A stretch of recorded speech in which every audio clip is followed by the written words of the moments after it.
ప్రభుత్వం చేపట్టిన ఓంకారేశ్వర ఆలయ నిర్మాణానికి సంబంధించి తెలంగాణ బీజేపీ చీఫ్ స్పందించారు. బ్రేకింగ్ న్యూస్ మనం చూస్తున్నాం. తెలంగాణ ప్రభుత్వం ఓంకారేశ్వరం కట్టినా రామేశ్వరం కట్టినా అభ్యంతరం లేదు, కానీ ప్రజాధనంతో కట్టద్దు అన్నారు తెలంగాణ బీజేపీ అధ్యక్షుడు రామచంద్రరావు. మందిరం కట్టామని మసీదు కట్టాలని చూస్తే బీజేపీ ఊరుకోదన్నారు. ముందు మూసి ప్రక్షాళన చేసి తరువాత సుందరీకరణ చేయాలి అన్నారు ఆయన. మీరు ఓంకారేశ్వరం కట్టండి, రామేశ్వరం కట్టండి, ఏదైనా కట్టండి, మాకేం అభ్యంతరం లేదు.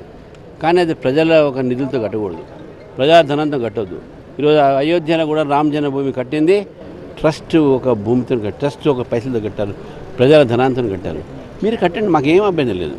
మీరు ఇది ప్రజాధనంతో కట్టి రేపు పక్కన మస్జిద్తో కూడా ప్రజల ఒక పైసలతో మీరు కడితే మేము ఊరుకోము. మీరు మళ్ళీ మస్జిద్ కడతా ఉంటాం, చర్చ్ కడతా ఉంటాం, అది కూడా ప్రభుత్వం పైసలు వాడి ప్రజల పైసలు వాడి దాన్ని బీజేపీ వ్యతిరేకిస్తుంది. మీరు కట్టండి, భవ్యమైనట్టుగా ఓంకారం కట్టండి.